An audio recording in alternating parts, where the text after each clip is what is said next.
ಯಸ್ಯಾವಯವ ಸಂಸ್ಥಾನೈಃ ಕಲ್ಪಿತೋ ಲೋಕವಿಸ್ತರಃ ತದ್ವೈ ಭಗವತೋ ರೂಪಂ ವಿಶುದ್ಧಂ ಸತ್ವಮೂರ್ಜಿತಂ. ಭಾಗವತಸ್ಯ ಆದ್ಯಸ್ಕಂಧಸ್ಯ ತೃತೀಯೇ ಅಧ್ಯಾಯೇ ಅಯಂ ತೃತೀಯಃ ಶ್ಲೋಕಃ ಅಥಾತಃ ವ್ಯಾಖ್ಯಾಸ್ಯತೆ. ಯಸ್ಯ ಪರಮಪುರುಷಸ್ಯ ವಿಭಿನ್ನೈಃ ಅವಯವೈಃ ಅಯಂ ಲೋಕಃ ವಿಸ್ತಾರಂ ಪ್ರಾಪ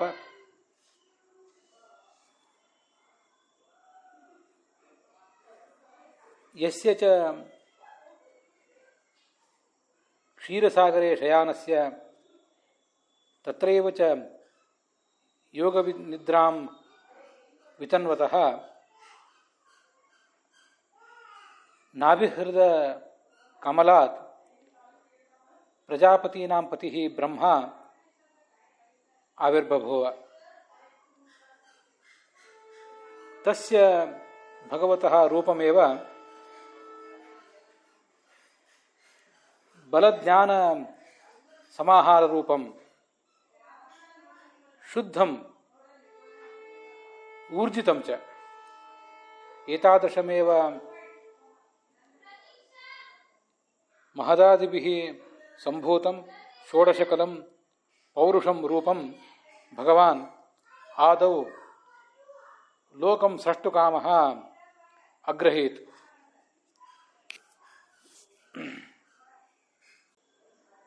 ನಾಭ್ಯ ಆಸೀದಂತರಿಕ್ಷಮಿತ್ಯಾದಿ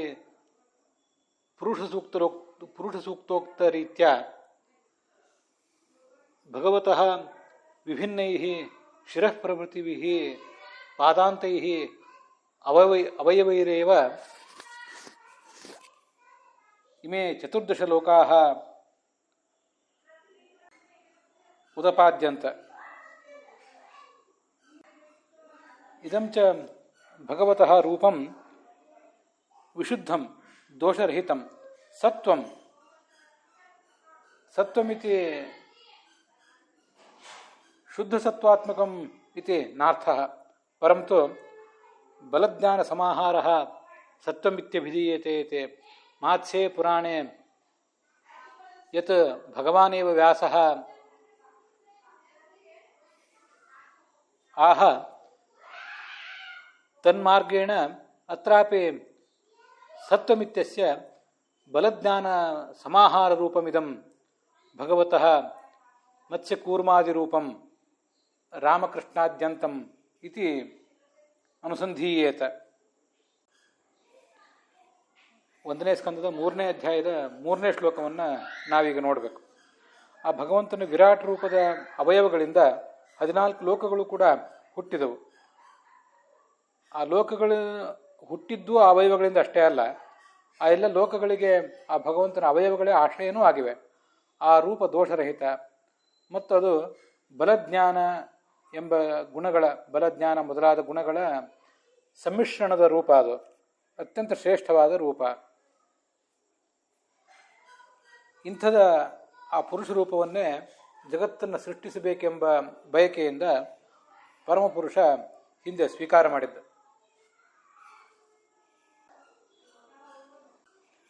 ವಿಶುದ್ಧಂ ಸತ್ವಂ ಅಂತಿದೆಯಲ್ಲ, ವಿಶುದ್ಧಂ ಸತ್ವಂ ಅನ್ನೋದಕ್ಕೆ ಶ್ರೀಧರಿ ವ್ಯಾಖ್ಯಾನ ಮೊದಲಾದ ಕಡೆ ವಿಶುದ್ಧಂ ರಜ ಆದ್ಯ ಅಸಂಭಿನ್ನಂ. ಪ್ರಕೃತಿಯ 3 ಗುಣಗಳಿವೆಯಲ್ಲ, ಸತ್ವ ರಜಸ್ಸು ತಮಸ್ಸು ಅಂತ. ಅದರಲ್ಲಿ ರಜೋಗುಣ ತಮೋಗುಣಗಳಿಂದ ಮಿಶ್ರವಲ್ಲದ ಶುದ್ಧ ಸತ್ವಾತ್ಮಕವಾದದ್ದಿದು ಅಂತ ವಿಶುದ್ಧ ಅನ್ನೋದನ್ನು ಸತ್ವ ಅನ್ನೋದಕ್ಕೆ ವಿಶೇಷಣವಾಗಿ ವ್ಯಾಖ್ಯಾನ ಮಾಡಿ, ಅದರಲ್ಲಿಯೂ ಕೂಡ ಸತ್ವ ಅಂದರೆ ಪ್ರಾಕೃತಿಕವಾದ ಸತ್ವಗುಣ ಅಂತ ಹೀಗೆ ಅರ್ಥ ಮಾಡಿದ್ದಾರೆ.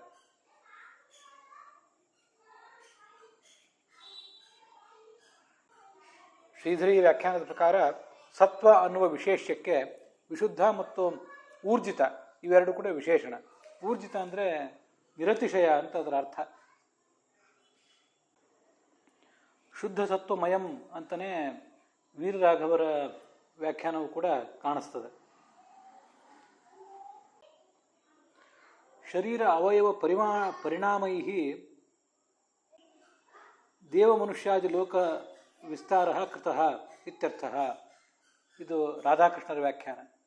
ಶರೀರದ ಅವಯವಗಳೇನಿವೆ ಆ ಅವಯವಗಳೇ ಲೋಕವಾಗಿ ಪರಿಣಮಿಸಿತು ಅಂತ ಅವರ ಅರ್ಥ ಕಾಣಿಸ್ತದೆ. ಹೀಗೆ ಇವರೆಲ್ಲರ ವ್ಯಾಖ್ಯಾನದಲ್ಲೂ ಕೂಡ ನಾವು ವಿಮರ್ಶಿಸಬೇಕಾದಂತಹ ಅಂಶಗಳು ಎರಡು. ಒಂದು, ಸತ್ವ ಅನ್ನುವುದಕ್ಕೆ ವಿಶುದ್ಧ ಅನ್ನುವ ವಿಶೇಷಣ ಮತ್ತು ಊರ್ಜಿತ ಅನ್ನುವ ವಿಶೇಷಣ. ಸತ್ವ ಅಂದರೆ ಇಲ್ಲಿ ಪ್ರಾಕೃತ ಗುಣವೇ. ಪ್ರಕೃತಿಯಲ್ಲಿ 3 ಗುಣಗಳೇನಿವೆ ಆ 3 ಗುಣಗಳೇ ಇಲ್ಲಿಯೂ ಕೂಡ ವರ್ಣಿತವಾಗಿವೆ. ಆದರೆ ರಜಸ್ತಮೋ ಗುಣಗಳ ಮಿಶ್ರಣವಿಲ್ಲದ ಶುದ್ಧ ಸತ್ವಾತ್ಮಕವಾದ ರೂಪ ಇದು ಭಗವಂತಂದು ಅಂತಲೇ ಎಲ್ಲರೂ ವ್ಯಾಖ್ಯಾನಿಸಿದ್ದಾರೆ. ಮತ್ತು ರಾಧಾಕೃಷ್ಣರ ವ್ಯಾಖ್ಯಾನದಂತೆ ಆ ಭಗವಂತನ ಶರೀರದ ಅವಯವಗಳೇ ಈ ಜಗತ್ತಿನ ಈ ಲೋಕದ ವಿಭಿನ್ನ ಲೋಕಗಳಾಗಿ ಪಾತಾಳ, ಸ್ವರ್ಗ, ಭೂಲೋಕ ಇತ್ಯಾದಿ ಲೋಕಗಳಾಗಿ ಪರಿಣಮಿಸಿವೆ. ಅದರ ತಾತ್ಪರ್ಯ ಆ ಲೋಕಗಳು ಹುಟ್ಟುವಾಗ ಆ ಲೋಕಗಳ ಹುಟ್ಟಿಗೆ ಭಗವಂತನ ಅವಯವಗಳು ಉಪಾದಾನ ಕಾರಣ, ಮೆಟೀರಿಯಲ್ ಕಾಸ್ ಅಂತ ಆಯ್ತು. ಆದರೆ ಭಗವಂತನ ಶರೀರವಾಗಲಿ ಆತನ ಅವಯವಗಳಾಗಲಿ ಆ ಭಗವಂತನ ಶರೀರದ ಮತ್ಯಾವುದೇ ಭಾಗ ಆಗಲಿ ಅವು ಯಾವುವು ಕೂಡ ಈ ಜಗತ್ತಿನಲ್ಲಿ ಯಾವುದಕ್ಕೂ ಕೂಡ ಉಪಾದಾನ ಕಾರಣ ಅಲ್ಲ. ಇದು ನಾವು ಹಿಂದೆನೂ ಕೂಡ ನೋಡಿದ್ದೇವೆ. ತಾಸು ವೀರ್ಯಮವಾಸೃಜತ್ ಅಪಯೇವ ಸ್ವಸರ್ಜಾದು ತಾಸು ವೀರ್ಯಮವಾಸೃಜತ್ ಅಂತ ಹೀಗೆ ಕೂಡ ಭಗವಂತ ತನ್ನ ವೀರ್ಯವನ್ನಿಟ್ಟ ನೀರಿನಲ್ಲಿ ಅಂತ ಹೀಗೆಲ್ಲ ವರ್ಣನೆ ಮಾಡ್ತಾರಲ್ಲ. ಕೆಲವು ಕಡೆ ಲಕ್ಷ್ಮೀದೇವಿಯ ಗರ್ಭದಲ್ಲಿ ನೀರನ್ನಿಟ್ಟ ಅಂತನೂ, ಗರ್ಭದಲ್ಲಿ ವೀರ್ಯವನ್ನಿಟ್ಟ ಅಂತ ವರ್ಣನೆ ಮಾಡ್ತಿರ್ತಾರೆ. ಅಲ್ಲಿ ಎಲ್ಲ ಕಡೆನೂ ಕೂಡ ವೀರ್ಯ ಅಂದರೆ ಆತನ ಅಚಿಂತ್ಯವಾದ ಶಕ್ತಿ ಅಷ್ಟೇ ಹೊರತು ಒಬ್ಬ ಗಂಡಸಿನ ದೇಹದ ಭಾಗವಾಗಿ, ಗಂಡಸಿನ ದೇಹದಲ್ಲಿ ಉತ್ಪನ್ನ ಆಗುವ ರಕ್ತ ಮಾಂಸಾದಿಗಳ ವಿಕಾರ ರೂಪವಾದ ಚರ್ಮಧಾತು ಒಂದೇನಿದೆ,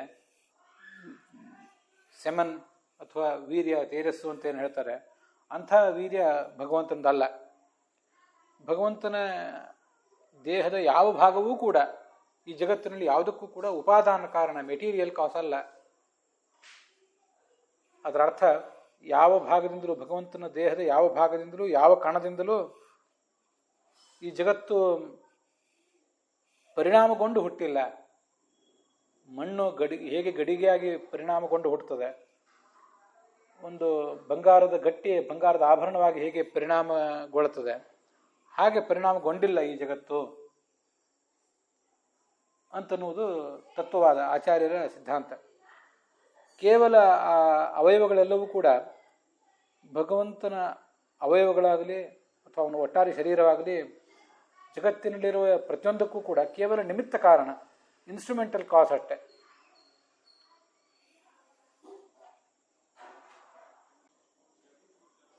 ಯಸ್ಯ ಅವಯವ ಸಂಸ್ಥಾನೈಹಿ ಅಂತ ಏನು ತೃತೀಯ ವಿಭಕ್ತಿ ಇದೆ, ಆ ತೃತೀಯ ವಿಭಕ್ತಿ ಇದ್ದ ಮಾತ್ರಕ್ಕೆ ಅದನ್ನು ಉಪಾದಾನ ಕಾರಣ, ಮೆಟೀರಿಯಲ್ ಕಾಸ್ ಅಂತ ನಾವು ಭಾವಿಸಬೇಕಿಲ್ಲ. ಗಡಿಗೆ ಮಣ್ಣಿನಿಂದ ಹುಟ್ಟಿತು ಅಂತಲೂ ಹೇಳ್ತಾರೆ, ಗಡಿಗೆ ನೀರಿನಿಂದ, ದಂಡದಿಂದ ಹುಟ್ಟಿತು ಅಂತಲೂ ಹೇಳ್ತಾರೆ.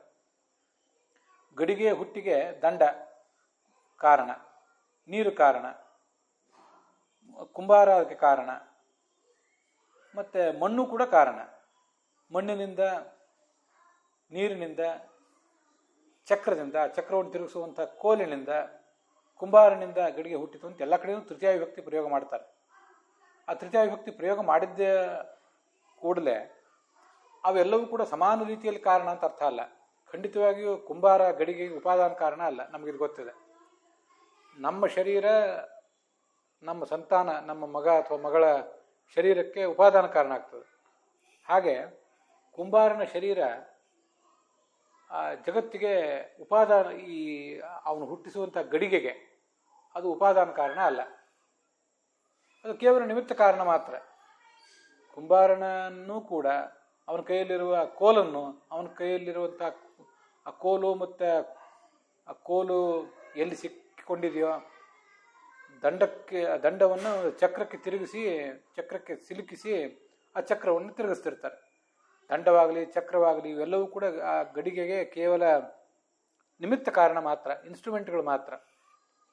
ಹಾಗೆ ಜಗತ್ತನ್ನು ಕೂಡ ಭಗವಂತ ಕೇವಲ ನಿಮಿತ್ತ ಕಾರಣನಾಗಿ ಸೃಷ್ಟಿಸಿದ್ದಾನೆ. ರುದ್ರಾಧ್ಯಾಯ ಅದನ್ನು ಹೇಳಿದೆ, ನಮಃ ಕುಲಾಲೇಭ್ಯ ಕರ್ಮಾರೇಭ್ಯ ಅಂತ. ಅವನು ಈ ಜಗತ್ತನ್ನು ಸೃಷ್ಟಿಸಿದ ಕುಂಬಾರ ಹೌದು, ಕಮ್ಮಾರನೂ ಹೌದು.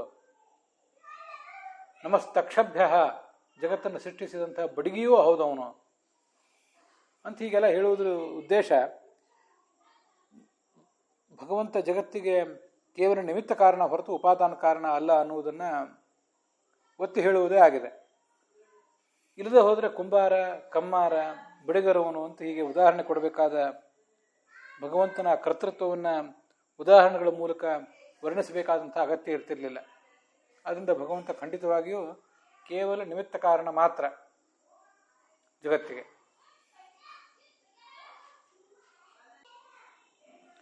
ಸ್ವಯಂ ಚತುರ್ಮುಖ ಬ್ರಹ್ಮನ ಶರೀರವೂ ಕೂಡ ಅವನು ಕುಳಿತಂಥ ಆ ಪದ್ಮ ಮತ್ತು ಅವನ ಬ್ರಹ್ಮಾಂಡ, ಸತ್ಯಲೋಕ ಇವೆಲ್ಲವೂ ಕೂಡ ಪ್ರಾಕೃತವಾದದ್ದೇ, ಪ್ರಕೃತಿಯಿಂದ ಹುಟ್ಟಿದ್ದೇ ಅದು. ಅಲ್ಲೆಲ್ಲ ಕಡೆನೂ ಸತ್ವರದ ಸ್ತಮ ಗುಣಗಳ ಮಿಶ್ರಣ ಇರ್ತದೆ. ಚತುರ್ಮುಖ ಬ್ರಹ್ಮನ ದೇಹದಲ್ಲಿಯೂ ಕೂಡ, ಅವನ ಭೌತ ದೇಹದಲ್ಲಿ ಕೂಡ ಸತ್ವರದ ಸ್ತಮ ಗುಣಗಳ ಮಿಶ್ರಣ ಇದ್ದೇ ಇರ್ತದೆ. ರಜೋಗುಣ ತಮೋಗುಣಗಳ ಮಿಶ್ರಣ ಸ್ವಲ್ಪ ಕಡಿಮೆ ಇರ್ತದೆ ಆ ಚತುರ್ಮುಖ ಬ್ರಹ್ಮನ ಭೌತ ದೇಹದಲ್ಲಿ. ನಾನಲ್ಲಿ ಪದ್ಮದ ಬಗ್ಗೆ ಹೇಳಿದೆ. ಪದ್ಮದ ಬಗ್ಗೆ ಈಗ ಏನು ಹೆಚ್ಚು ನಾವು ಹೇಳಬೇಕಾಗಿಲ್ಲ. ಕೆಲವೊಂದು ಕಡೆ ಆ ಪ್ರಳಯ ಕಾಲದ ನೀರು, ಗಾಳಿ ಮತ್ತು ಪದ್ಮದ ರೂಪದಿಂದ ಲಕ್ಷ್ಮೀದೇವಿಯೇ ಇದ್ದಾಳೆ ಅಂತ ವರ್ಣನೆ ಬರ್ತದೆ. ಆದ್ದರಿಂದ ಆ ಪದ್ಮವೊಂದನ್ನು ನಾವಿಲ್ಲಿ ಸೇರಿಸ್ಕೊಳ್ಳೋದು ಬೇಡ. ಆದರೆ ಆ ಚತುರ್ಮುಖ ಬ್ರಹ್ಮನ ಭೌತ ಶರೀರ, ಆತನ ಸ್ವರೂಪ ಶರೀರ ಅಲ್ಲ, ಸ್ವರೂಪ ಶರೀರದ ಹೊರಗೆ ಇರುವ ಚತುರ್ಮುಖ ಬ್ರಹ್ಮನಿಗೂ ನಮ್ಮಂತೆ ಸ್ವರೂಪ ಶರೀರದ ಹೊರಗೆ ಲಿಂಗದೇಹ ಇದೆ. ಆ ಲಿಂಗದೇಹದ ಹೊರಗೆ ಅನಿರುದ್ಧ ದೇಹ ಇದೆ. ಅನಿರುದ್ಧ ದೇಹದ ಹೊರಗೆ ಭೌತ ದೇಹ ಅವನಿಗೂ ಕೂಡ ಇದೆ. ಆ ಭೌತ ದೇಹ ಅದು ಪರಮಾತ್ಮನ ಯಾವುದೇ ಅಂಶದಿಂದ ಪರಿಣಾಮಗೊಂಡು ಹುಟ್ಟಿದ್ದಲ್ಲ ಅಂತನ್ನೋದನ್ನು ಗಮನಿಸಬೇಕು. ಚತುರ್ಮುಖ ಬ್ರಹ್ಮನ ಆ ಭೌತ ದೇಹಕ್ಕೂ ಕೂಡ ಉಪಾದಾನ ಕಾರಣ ಯಾವುದು ಅಂದರೆ ಪ್ರಕೃತಿಯೇ. ಅದು ಜಡ ಪ್ರಕೃತಿಯೇ. ಚೇತನ ಪ್ರಕೃತಿಯಾದಂಥ ಲಕ್ಷ್ಮೀದೇವಿಯೂ ಕೂಡ ಅಲ್ಲಿ ಉಪಾದಾನ ಕಾರಣಗಳಲ್ಲ. ಚತುರ್ಮುಖ ಬ್ರಹ್ಮನಿಗೆ ಲಕ್ಷ್ಮೀದೇವಿ ಮತ್ತು ನಾರಾಯಣ ಇಬ್ಬರು ಕೂಡ ತಂದೆ ತಾಯಂದಿರು ಅಂತ ಕರೆಸ್ಕೊಳ್ಳುವುದು ಕೇವಲ ನಿಮಿತ್ತ ಕಾರಣರು ಎಂಬ ದೃಷ್ಟಿಯಿಂದ ಮಾತ್ರ ಹೊರತು ನಾವು ನಮ್ಮ ಪತ್ನಿ ಯಾವ ದೃಷ್ಟಿಯಿಂದ ನಮ್ಮ ಸಂತಾನಕ್ಕೆ ಉಪಾದಾನ ಕಾರಣ ಆಗಿದ್ದೀವೋ ಆ ಥರ ಈ ಭಗವಂತ ಮತ್ತು ಭಗವತಿ ಇಬ್ಬರು ಕೂಡ ಉಪಾದಾನ ಕಾರಣರಲ್ಲ. ಅಲ್ಲೊಂದು ಸಂಗತಿ ಇದೆ. ನಾವು ಕೂಡ ನಮ್ಮ ಸಂತಾನವನ್ನು ಹುಟ್ಟಿಸುವಾಗ ಆ ಸಂತಾನಕ್ಕೆ ಉಪಾದಾನ ಕಾರಣ ಹೌದೋ ಅಲ್ಲೋ ಅಂತಂದ್ರೆ ಸ್ವಲ್ಪ ಆಲೋಚನೆ ಮಾಡಬೇಕು. ಈಗ ನಾವು ಅಥವಾ ನೀವು, ಅವರು, ಅವಳು ಹೀಗೆಲ್ಲ ಪ್ರಯೋಗ ಮಾಡಿದಾಗ ನಾವು ಅಂದರೆ ಕೇವಲ ನಮ್ಮ ಆತ್ಮನ ಬಗ್ಗೆ ಹೇಳ್ತಿರೋದಿಲ್ಲ. ಈಗ ನಾನು ಅಂದರೆ ನನ್ನ ದೇಹದಿಂದ ವಿಶಿಷ್ಟನಾದವನೇ ಆದಂಥ ಒಂದು ಜೀವನೇ ನಾನು. ನಿಮ್ಮ ದೇಹದಿಂದ ವಿಶಿಷ್ಟನಾದ ಒಂದು ವಿಶಿಷ್ಟ ನಿರ್ದಿಷ್ಟ ಜೀವವೇ ನೀವು. ಹಾಗೆ ಅವಳು, ಹಾಗೆ ಅವನು. ಅದರಿಂದ ಈಗ ಒಂದು ಗಂಡು ಹೆಣ್ಣಿನ ಮಿಲನದಿಂದ ಒಂದು ಸಂತಾನ ಹುಟ್ಟುವಾಗ ಆ ಗಂಡು ಜೀವ ಮೂಲ ಜೀವ, ಅಪ್ರಾಕೃತವಾದ ಜೀವ ಸ್ವರೂಪ, ಹೆಣ್ಣಿನ ಅಪ್ರಾಕೃತವಾದಂಥ ಜೀವ ಸ್ವರೂಪ, ಅವುಗಳ ಮಿಲನದಿಂದ ಯಾವುದೇ ಸಂತಾನ ಹುಟ್ಟೋದಿಲ್ಲ. ಇದು ನಾವು ಗಮನಿಸಬೇಕು. ಅವುಗಳ ಅನಿರುದ್ಧ ದೇಹಗಳಿಂದಲೂ ಏನೂ ಹುಟ್ಟೋದಿಲ್ಲ, ಲಿಂಗ ದೇಹದಿಂದಲೂ ಏನೂ ಹುಟ್ಟೋದಿಲ್ಲ. ಹುಟ್ಟುವುದು ಸ್ವರೂಪ ದೇಹದ ಹೊರಗೆ ಲಿಂಗದೇಹ, ಅದರ ಹೊರಗೆ ಅನಿರುದ್ಧ ದೇಹ, ಅದರ ಹೊರಗೆ ಒಂದು ಭೌತವಾದ ದೇಹ ಏನಿದೆ, ಆಯಾ ಜನ್ಮದಲ್ಲಿ ತಂದೆ ತಾಯಿಯಿಂದ ಬಂದದ್ದು. ಅಂಥ ಒಂದು ಭೌತ ದೇಹ, ಕೊನೆಯ ದೇಹ ಏನಿದೆ, ಆ ದೇಹದಿಂದಲೇ ಮುಂದಿನ ಸಂತಾನ ಹುಟ್ಟುವುದು.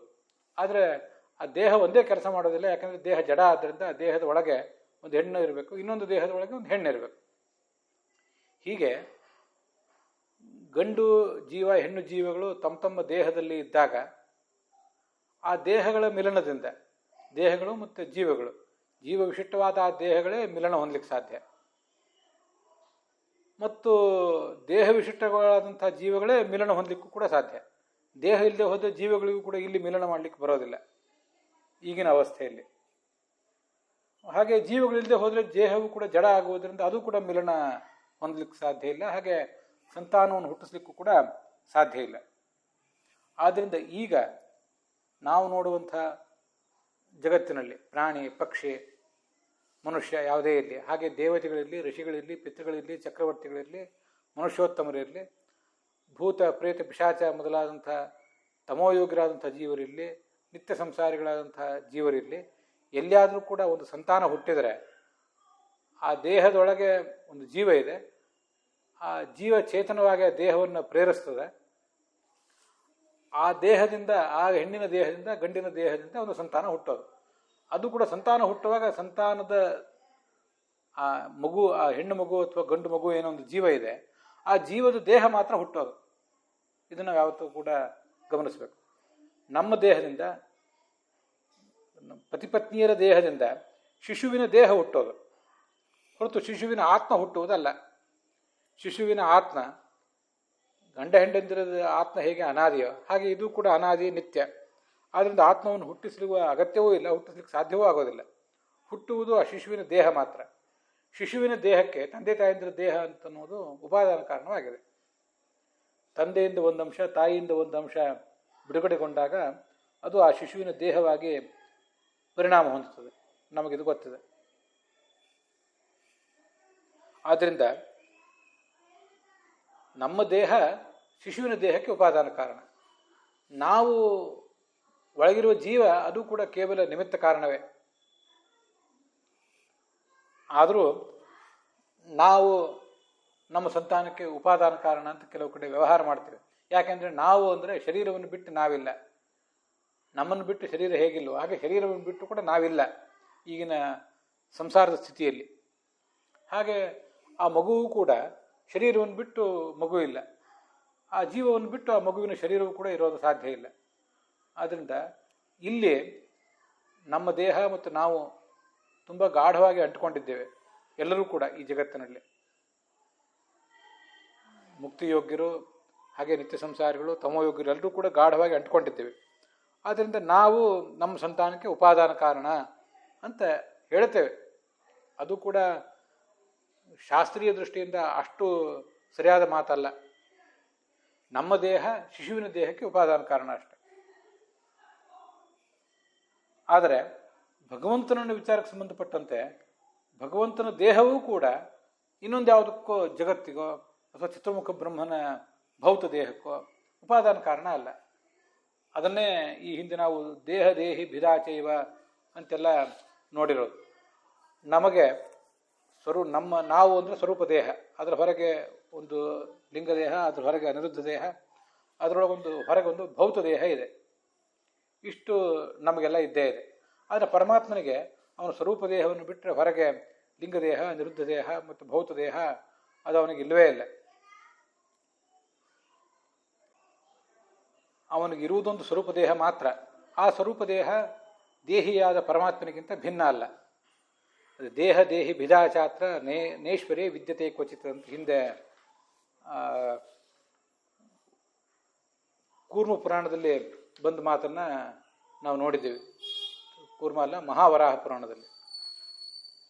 ನಮಗೆ ದೇಹಕ್ಕೂ ನಮಗೂ ಪೂರ್ಣವಾದ ಭೇದ ಇದೆ. ಯಾಕೆಂದ್ರೆ ಭೌತವಾದ ದೇಹ ನಮಗೆ ಸಿಕ್ಕಿರೋದು. ಮತ್ತು ನಾವು ನಮ್ಮ ಜೀವ ಸ್ವರೂಪ ಅಪ್ರಾಕೃತ. ಆದ್ದರಿಂದ ದೇಹಕ್ಕೂ ಜೀವಕ್ಕೂ ಭೇದ ಇದೆ. ಆದರೆ ಪರಮಾತ್ಮನಿಗಂತ ಭೌತವಾದ ದೇಹ ಬರುವುದೇ ಇಲ್ಲ. ಆದ್ದರಿಂದ ಅನಿರುದ್ಧ ದೇಹವೂ ಬರೋದಿಲ್ಲ, ಲಿಂಗ ದೇಹವೂ ಕೂಡ ಇಲ್ಲವೇ ಇಲ್ಲ. ಆದ್ದರಿಂದ ಅವನಿಗೆ ದೇಹ ದೇಹಿ ಭೇದ ಅಂತನ್ನೋದಿಲ್ಲ. ಆದ್ದರಿಂದಲೇ ಪರಮಾತ್ಮ ಮೂಲ ರೂಪದಲ್ಲಿ ಲಕ್ಷ್ಮೀನಾರಾಯಣರು ಸೇರಿದಾಗಲಿ, ಅವತಾರ ರೂಪದಲ್ಲಿ ಕೃಷ್ಣ ರುಕ್ಮಿಣಿಯರು ಸೇರಿದಾಗಲಿ, ಮತ್ತೊಂದು ಅವತಾರದಲ್ಲಿ ರಾಮ ಸೀತೆಯರು ಸೇರಿದಾಗಲೇ ಅವರು ಈ ಜಗತ್ತಿನಲ್ಲಿ ಹುಟ್ಟಿ ಬಂದಂತೆ ಉಳಿದ ಗಂಡು ಹೆಣ್ಣುಗಳಂತೆ ಅವರು ಮಿಲನ ಮಾಡಬಹುದು. ಆ ಮಿಲನ ಮಾಡಿದರೂ ಕೂಡ ಅಲ್ಲಿ ಭೌತಿಕವಾದಂಥ ಯಾವುದೇ ಒಂದು ವೀರ್ಯ ಕೃಷ್ಣನಿಂದ ರಾಮನಿಂದ ಬಿಡುಗಡೆಗೊಳ್ಳೋದಿಲ್ಲ. ಹಾಗೆ ಭೌತಿಕವಾದಂಥ ಒಂದು ಅಂಶ, ಅದನ್ನು ಯಾವುದನ್ನು ಶೋಣಿತ ಅಂತೀವಿ, ಅಥವಾ ಈಗ ಅದನ್ನು ಅಂಡಾಣು ಅಂತ ಹೇಳ್ತೇವೆ. ಶುಕ್ಲ ಅಂದರೆ ವೀರ್ಯ, ಶೋಣಿತ ಅಂದರೆ ಅಂಡಾಣು. ಅಂಥ ಯಾವುದೇ ಅಂಡಾಣು ಓವೆಂ ಅದು ಲಕ್ಷ್ಮೀದೇವಿಯಿಂದ ಬಿಡುಗಡೆ ಹೊಂದೋದೇ ಇಲ್ಲ. ಇಬ್ಬರಿಗೂ ಭೌತವಾದ ದೇಹ ಇಲ್ಲ. ಇಬ್ಬರಿಗೂ ಮಿಲನ ಇದೆ, ಆದರೆ ಭೌತವಾದ ದೇಹ ಇಲ್ಲ. ಇಬ್ಬರಿಂದು ಏನು ಯಾವ ಕಾಲಕ್ಕೂ ಕೂಡ ಬಿಡುಗಡೆ ಹೊಂದುವಂಥದ್ದೇನೂ ಇಲ್ಲ. ವೀರ್ಯಾಣುವಿನಂತೆ ಅಂಡಾಣುವಿನಂತೆ ಬಿಡುಗಡೆ ಹೊಂದುವಂಥ ಸಂಗತಿ ಅಲ್ಲಿ ಇಲ್ಲವೇ ಇಲ್ಲ. ಅದಷ್ಟೇ ಅಲ್ಲ, ವಸುದೇವ ಮತ್ತು ದೇವಕಿಯರ ಮಿಲನದಿಂದ ಒಂದೇನು ತೇಜಸ್ಸು ಹೊರಗೆ ಬಂದಿತ್ತು, ಅದೇ ಸಂದರ್ಭದಲ್ಲಿ ಆ ದೇವಕಿಯ ಗರ್ಭದಿಂದಲೂ ಕೂಡ ಏನೊಂದು ಅಂಡಾಣು ಹೊರಗೆ ಬಂದಿತ್ತು.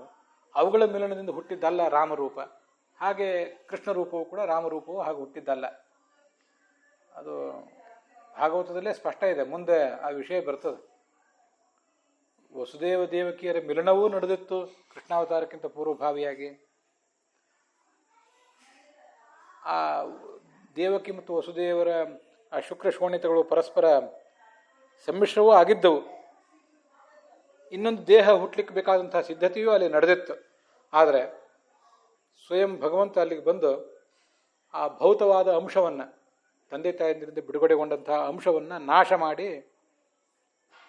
ಅದು ಮುಂದೆ ಗರ್ಭವಾಗಿ ಮೊಳೆಯದಂತೆ ಮಾಡಿ ತಾನು ಅವಳ ಗರ್ಭದಲ್ಲಿ ಅಪ್ರಾಕೃತವಾದ ಸ್ವರೂಪದಿಂದಲೇ ಕೂತಿರ್ತಾನೆ.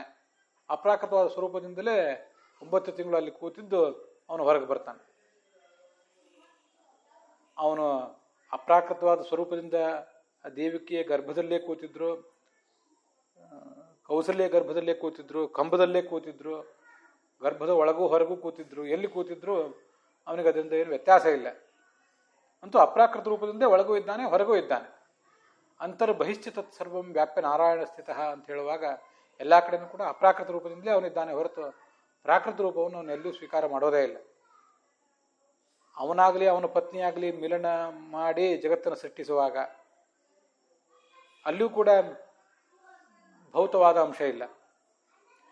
ತನ್ನ ತಂದೆ ತಾಯಂದಿರಿಂದ ಸೀತೆಯಾಗಲಿ ರಾಮನಾಗಲಿ ಹುಟ್ಟುವಾಗ, ಕೃಷ್ಣ ಆಗಲಿ ರುಕ್ಮಿಣಿ ಆಗಲಿ ಹುಟ್ಟುವಾಗಲೂ ಕೂಡ ಭೌತವಾದ ಆ ತಂದೆ ತಾಯಂದಿರ ಅಂಶ ಇವನಿಗೆ ಕಾರಣ ಅಲ್ಲ. ಕೃಷ್ಣ ರುಕ್ಮಿಣಿಯರು ಮಿಲನ ಮಾಡಬಹುದು, ರಾಮ ಸೀತೆಯರು ಮಿಲನ ಮಾಡಬಹುದು, ಆದರೆ ಅವರಿಂದ ಭೌತವಾದಂಥ ಯಾವುದೇ ಅಂಶ ಬಿಡುಗಡೆ ಹೊಂದೋದಿಲ್ಲ. ಮೂಲ ರೂಪದಲ್ಲೂ ಕೂಡ, ನಾರಾಯಣ ರೂಪದಲ್ಲಿಯೂ ಲಕ್ಷ್ಮೀ ರೂಪದಲ್ಲೂ ಕೂಡ ಏನೂ ಬಿಡುಗಡೆ ಹೊಂದೋದಿಲ್ಲ ಭೌತವಾದದ್ದು. ಆದರೆ ಸೀತೆ ಮತ್ತು ರಾಮನಿಂದ ಲವಕುಶರು ಹುಟ್ಟಿದರು, ಕೃಷ್ಣ ಮತ್ತು ರುಕ್ಮಿಣಿಯರಿಂದ ಪ್ರದ್ಯುಮ್ನ ಹುಟ್ಟಿದ. ಹೀಗೆಲ್ಲ ನಾವು ಕಥೆಗಳನ್ನ ಕೇಳಿದೀವಲ್ಲ. ಪ್ರದ್ಯುಮ್ನ ದೇಹ ಭೌತಿಕವಾದ ದೇಹ, ಅದೇನು ಭಗವಂತನಂತೆ ಅಪ್ರಾಕೃತ ಅಲ್ಲ. ಪ್ರದ್ಯುಮ್ನಿಗೆ, ಆ ಪ್ರದ್ಯುಮ್ನ ಎಂಬ ಜೀವಕ್ಕೆ ಲಿಂಗದೇಹ ಇದೆ, ಅನಿರುದ್ಧ ದೇಹ ಇದೆ, ಭೌತ ದೇಹ ಆಗ ಆ ಅವತಾರದಲ್ಲಿ ಕೃಷ್ಣ ರುಕ್ಮಿಣಿಯರ ಮದುವೆ ಆದಮೇಲೆ, ಅವರ ಮಿಲನ ಆದಮೇಲೆ ಬಂದಿದೆ.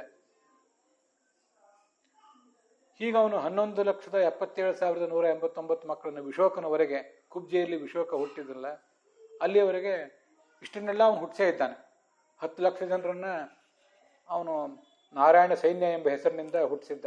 ತಾಸ್ವತ್ತೇನ ಜನಿತಾಹ ದಶಲಕ್ಷ ಪುತ್ರಾಹ. ಗೋಪಿಕಾ ಸ್ತ್ರೀಯರಲ್ಲಿ 10 ಲಕ್ಷ ಜನ ಮಕ್ಕಳನ್ನು ಹುಟ್ಟಿಸಿದ್ದ. 16,108 ಪತ್ನಿಯರಲ್ಲಿ 10 ಗಂಡು 1 ಹೆಣ್ಣು ರೂಪಗಳನ್ನು, ಮಕ್ಕಳನ್ನು ಪಡೆದಿದ್ದ. ಇವು ಯಾವ ದೇಹವೂ ಕೂಡ ಆ ಭಗವಂತನ ಒಂದು ಅಂಶ, ಹಾಗೆ ರುಕ್ಮಿಣಿಯ ಒಂದು ಅಂಶ. ಅವುಗಳ ಪರಿಣಾಮ ರೂಪವಾಗಿ ಹಾಲು ಮೊಸರಾದಂತೆ, ಮೊಸರು ಬೆಣ್ಣೆ ಆದಂತೆ, ಬೆಣ್ಣೆ ತುಪ್ಪವಾದಂತೆ, ನಮ್ಮ ಉದಾಹರಣೆಯಲ್ಲಿ ಗಂಡು ಹೆಣ್ಣುಗಳ ಮಿಲನದಿಂದ ಏನೋ ಒಂದು ಬಿಡುಗಡೆ ಆಗಿ ಅದು ಹೇಗೆ ಕ್ರಮವಾಗಿ ಭೌತವಾದದ್ದೇ ಬಿಡುಗಡೆ ಹೊಂದುತ್ತದೆ. ಭೌತವಾದ ಅಂಶವೇ ಬಿಡುಗಡೆ ಹೊಂದಿ ಅದು ಮುಂದೆ ಬೆಳೀತಾ ಹೋಗ್ತದೆ, ಮಗುವಾಗಿ ಜಗತ್ತಿಗೆ ತಾಯಿಯ ಗರ್ಭದಿಂದ ಹೊರಗೆ ಬರ್ತದಲ್ಲ. ಆ ಥರ ಭಗವಂತನಿಂದ ಅವ್ರು ಹುಟ್ಟಿದವರಲ್ಲ. ಹಾಗಂತ ಹೇಳಿ ಭಗವಂತ ಮತ್ತು ಭಗವತಿಯರಿಂದ ನಡುವೆ ಮಿಲನ ಇಲ್ಲ ಅಂತಲ್ಲ, ಮಿಲನವೂ ನಡೆದಿದೆ. ಅವರಿಂದ ಬಿಡುಗಡೆ ಮಾತ್ರ ಏನೂ ಆಗಿಲ್ಲ. ಭಗವಂತನ ದೇಹದಿಂದ ಭಗವತಿಯ ದೇಹದಿಂದ ಏನೂ ಅಪ್ರಾಕೃತವಾದದ್ದು ಬಿಡುಗಡೆ ಹೊಂದಿಲ್ಲ. ಆ ಅಪ್ರಾಕೃತವಾದದ್ರಿಂದ ಅಪ್ರಾಕೃತವಾದಂಥದ್ದು ಬಿಡುಗಡೆ ಹೊಂದಿಯೂ ಇಲ್ಲ. ಆದ್ದರಿಂದ ಆ ಅಪ್ರಾಕೃತವಾದ ಒಂದು ಅಂಶದಿಂದ ಪ್ರಾಕೃತವಾದ ಆ ಮಗುವಿನ ದೇಹ ಹುಟ್ಟುವ ಸಾಧ್ಯತೆಯೂ ಇಲ್ಲ. ಹಾಗಾದರೆ ಮಗುವಿನ ದೇಹ, ಪ್ರದ್ಯುಮ್ನ ಅನಿರುದ್ಧ ಮೊದಲಾದವರ ದೇಹ, ಅನಿರುದ್ಧ ದೇಹ ಪ್ರದ್ಯುಮ್ನ ಮಗ, ಅವನು ವಿಚಾರ ಬಿಟ್ಟುಬಿಡೋಣ. ಪ್ರದ್ಯುಮ್ನ, ಸಾಂಬ ಮೊದಲಾದವರ ದೇಹಗಳು ಆ ಗರ್ಭದಲ್ಲಿ ಬೆಳೆದವು ಹೇಗೆ? ಹಾಗಾದ್ರೆ ಅದಕ್ಕೆ ಯಾವ ಶುಕ್ರ ಶೋಣಿತ ಕಾರಣ ಅಂತ ನಮಗೊಂದು ಜಿಜ್ಞಾಸೆ ಬರ್ಬೋದು. ಅಥವಾ ಶುಕ್ರ ಶೋಣಿತಗಳು ಅಲ್ಲಿ ಬಿಡುಗಡೆನೇ ಹೊಂದಿಲ್ಲ ಅಂದಮೇಲೆ ಶುಕ್ರ ಶೋಣಿತಗಳು ಇಲ್ಲದೇನೆ ಆ ದೇಹಗಳು ಬೆಳೆದಿವೆಯಾ ಅನ್ನುವಂಥ ಸಂಶಯವೂ ನಮಗೆ ಬರ್ಬೋದು. ಪ್ರಾಯ ಅದಕ್ಕೆ ಹೀಗೆ ಉತ್ತರ ಹೇಳಬೇಕು. ಕೆಲವರು ಜ್ಞಾನಿಗಳು ಹಾಗೆ ಹೇಳಿದ್ದಾರೆ ಅಂತ ನೆನಪು. ಭಗವಂತ ಮತ್ತು ಭಗವತಿಯರ ನಡುವೆ ಮಿಲನ ಆದ ಮೇಲೆ ಅವರಿಬ್ಬರು ಅಲ್ಲಿ ಅಪ್ರಾಕೃತವಾದದ್ದೇನು ಏನನ್ನೂ ಬಿಡುಗಡೆ ಮಾಡೋದಿಲ್ಲ. ಪ್ರಾಕೃತವಾದ ಒಂದು ಅಂಶವನ್ನೇ ಅವರಿಬ್ಬರು ಸ್ವೇಚ್ಛೆಯಿಂದ ಬಿಡುಗಡೆ ಮಾಡ್ತಾರೆ. ಇದನ್ನು ಗಮನಿಸಬೇಕು. ಭಗವಂತ ಭಗವತಿಯರಿಬ್ಬರೂ ಕೂಡ ಪ್ರಾಕೃತವಾದ ಒಂದು ಅಂಶವನ್ನೇ ಅಲ್ಲಿ ಬಿಡುಗಡೆ ಮಾಡ್ತಾರೆ. ಆ ಪ್ರಾಕೃತವಾದ ಒಂದು ಅಂಶವೇ ಪ್ರದ್ಯುಮ್ನ ಸಾಂಬಾದಿಗಳ ದೇಹವಾಗಿ ಪರಿಣಾಮ ಹೊಂತಾ ಹೋಗ್ತದೆ. 9 ತಿಂಗಳಾದ್ಮೇಲೆ ಹೊರಗೆ ಬರ್ತದೆ.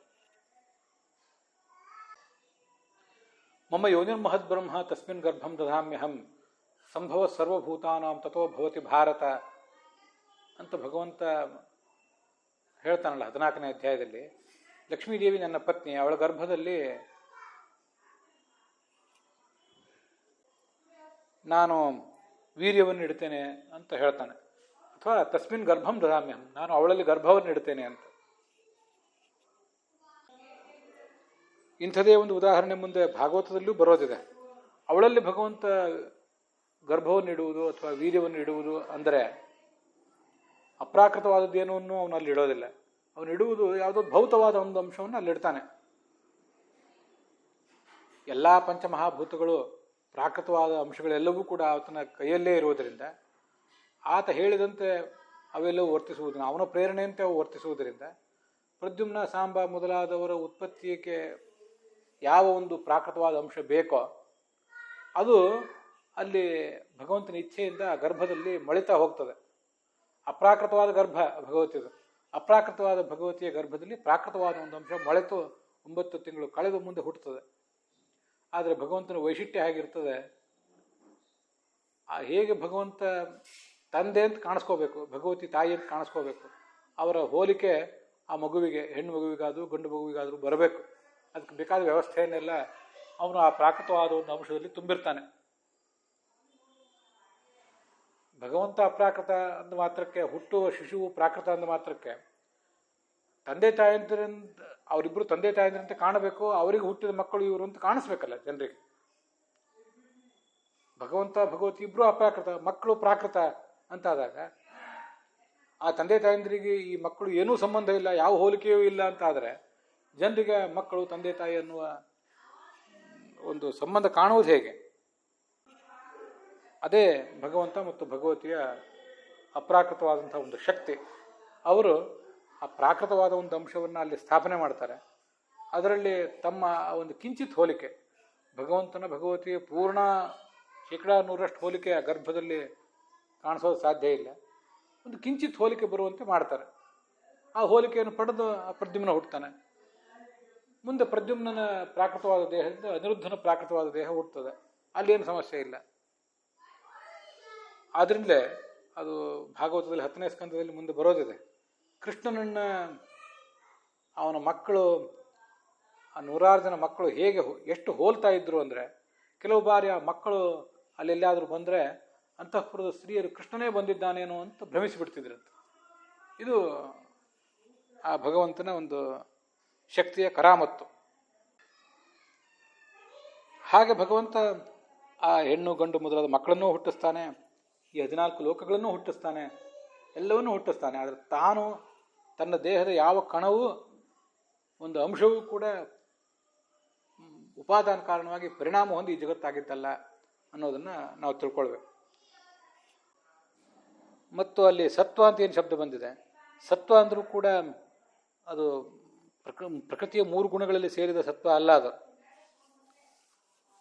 ಸತ್ವಂ ಸಾಧುಗುಣಂ, ಸದ್ಗುಣ ಅಂತ ಅದನ್ನು ಅರ್ಥ ಮಾಡ್ತಾರೆ. ಸದ್ಗುಣಗಳು ಅಂತ ಅದಕ್ಕೆ ಅರ್ಥ. ಅಥವಾ ಜ್ಞಾನ ಬಲ ರೂಪಂ ವಾ, ಸಕಲ ಸದ್ಗುಣಗಳು ಅಥವಾ ಜ್ಞಾನ ಮತ್ತು ಬಲ ಇವುಗಳ ಸಮ್ಮಿಶ್ರಣ. ಬಲಜ್ಞಾನ ಸಮಾಹಾರ ಸತ್ವಮಿತ್ಯ ವಿಧೀಯತೆ ಅಂತ ಮತ್ಸ್ಯ ಪುರಾಣದ ಮಾತನ್ನು ಕೂಡ ಆಚಾರ್ಯ ಹೇಳ್ತಾರೆ. ಹೀಗೆ ಭಗವಂತನ ಶರೀರ ಸತ್ವ ಅಂದರೆ ಬಲಜ್ಞಾನಗಳ ಸಮ್ಮಿಶ್ರಣ ರೂಪವಾದ್ದು ಅಂತ ಅರ್ಥ. ಇದರ ಕುರಿತಾದಂಥ ವಿಶೇಷ ಅಂಶಗಳನ್ನು, ವಿಜಯಧ್ವಜರ ವ್ಯಾಖ್ಯಾನದ ಅಂಶಗಳು ಮತ್ತು ಯಾದವಾರ್ಯರ ವ್ಯಾಖ್ಯಾನದ ಅಂಶಗಳನ್ನು ನಾವು ನಾಳೆ ದಿವಸ ನೋಡೋಣ.